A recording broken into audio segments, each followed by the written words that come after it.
Estimates are we lie 10 to 200 times a day. The average human, not criminals, the average human.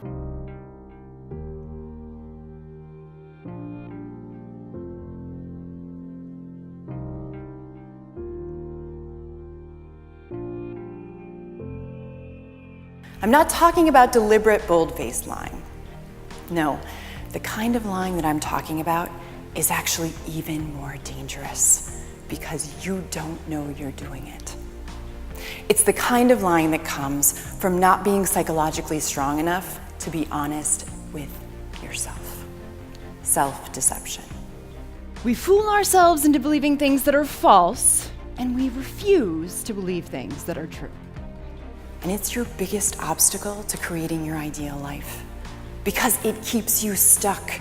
It keeps you from growing because you can't change something you can't admit.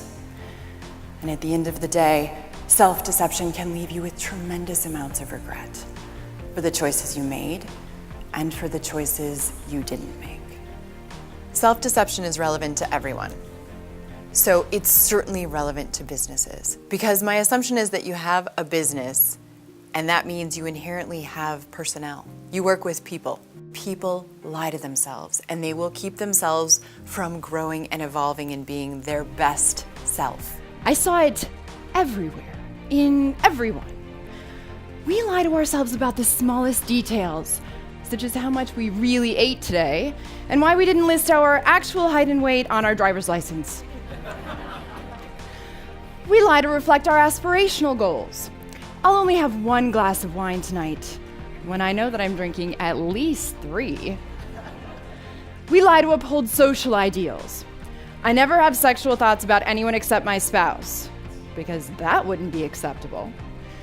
We lie about our most important life choices, such as why we married who we did or chose a given career path. These are the moments in life where you look back and you say, I knew better. I knew better, but I didn't do anything about it. If you ruined your relationships, you're gonna have to live with that. If you didn't become your best self at work, you're gonna have to live with that. As a psychologist, I can tell you that living with regret is one of the most painful experiences you can have as a human. Because you can't change your choices in the past, only your choices in the present. Why would a leader hire you for a keynote? I'll help you change. I will tell you the truth about how you keep yourself stuck, and I will show you what it costs you. You want better employees, you want more money, you want more profit, you want to be more successful, you want better relationships, a happier work environment. I can teach you how to get more of that for yourself, but you have to be willing to look in the mirror. It's going to be hard. I'm not going to be easy for you, but the end result is going to be well worth your time. I get a lot of requests to speak all over the country and sometimes internationally, which is really fun for me. I love it. And the reason that I hear that a lot of people want to hire me is that I'm not a traditional motivational speaker. I'm a clinical psychologist, and so everything I do is really coming from a foundation in academic psychology. It's all informed in research and data. And I love to speak, so it's a lot of fun, but I'm gonna be different than the typical motivational speaker because I'm not here to just say, yay, you're awesome, you can do this. I'm here to say, oof, you need to look in the mirror, this is gonna be really hard, but you can do it, and if you do, you're gonna benefit greatly. If you use the 3 A's of authenticity, you can live a more fulfilling life with more of whatever you want. You can be happier, more profitable, more successful, because you will be taking control over the only thing you have control over in this entire world. You. The 3rd A of authenticity is action. As you press pause and look in the mirror, you have to do something with the information you've learned. You have to change. So how are you gonna do this? How are you gonna take action? There are thousands of things you can do differently in your life. But one of the most important ways that you can change is to evaluate your thinking. Use your brain. The biggest return on investment that a company is going to get if I come and speak with them is that everyone in that room is gonna know that you care about who they are as a human being and that you are invested in their own personal growth in ways that will make them better. And anytime you invest in a person instead of an employee, you are going to get better results. Honesty requires risk. You risk changing your whole life. Self-deception is much safer. We live in it.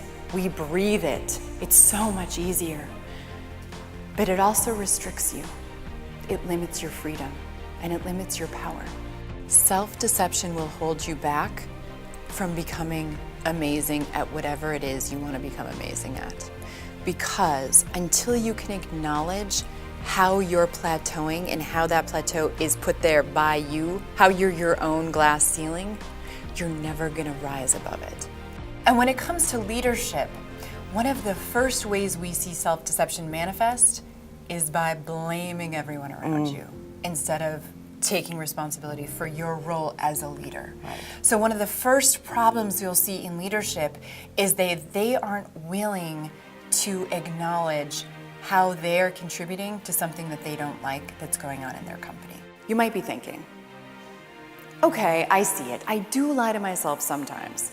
And everybody I know lies to themselves all the time because it's so much easier to see how other people lie to themselves than to see it in yourself. But you might be thinking, Dr. Warren, these all seem pretty insignificant. I mean, is it really that big of a deal if I tell myself that I can have an extra donut today because I worked out yesterday, or that I avoid thinking about death, or that I blame somebody else for the fact that I'm not as successful as I want to be? This is where I'm going to push you to dig deeper. Because the truth is that although all of us lie to ourselves, you built the foundation for your biggest lies as a little child. Perhaps you learned that if you threw a temper tantrum, you would get what you wanted. Perhaps you learned that it was more important to uphold the family image of nobility and perfection than to admit its flaws. Perhaps you learned that it's easier to believe that people will change than to admit that they may not. The ways that our early childhood affect who we become are endless. What we learn as children dramatically affects who we become as people. And the areas in which you felt most insecure, most unresolved as a child are the areas in which you will be most prone to lie to yourself as an adult. I also use quite a bit of self-disclosure, meaning I share ways that I've lied to myself, because it's really important that people understand that this is true of human nature. This is true of all of us. And just because I'm a doctor and I'm a professor and I'm a psychologist doesn't mean that I'm immune to deception. It's a trait of humans. Cry and cry and cry. I felt this tremendous panic take over me. I couldn't let him leave. I was desperate to make him stay. Looking at me with a mixture of love, confusion, and annoyance, he said, "Court, what's wrong with you? Why are you freaking out?" And the truth was, I couldn't tell him because I didn't know. As he turned to leave, he looked at me and said, "I don't know how to help you, but if you continue to act like this, you're going to ruin our relationship."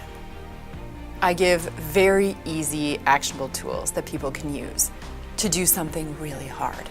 Because change is really hard. You really have to push yourself. It is not an easy topic. Life is not easy. Let's pause again.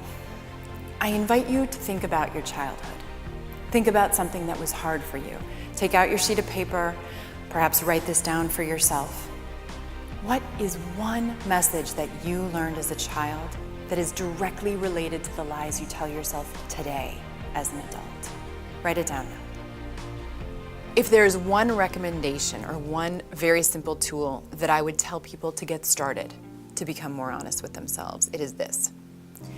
Anytime you have a strong reaction to something and you want to point out something outside of yourself, you want to tell me what this person did to you, or why this situation was so hard, or why you acted the way that you did, pause. Stop. Go look in the mirror. The mirror is your tool here. This is your opportunity to understand what you are bringing to the table. We're so quick to look externally for answers in our life, and the truth is that only you know what you need to change to live a more fulfilling life. So stop blaming things around you and take ownership for who you are. You can start right now. You can start doing things differently today to know yourself more deeply and to create a better life for yourself with more of what you want and less of what you don't want. Be more honest, liars. Choose to become more honest about the lies you tell yourself. Use the truth to live the most fulfilling life for you, because you've only got one.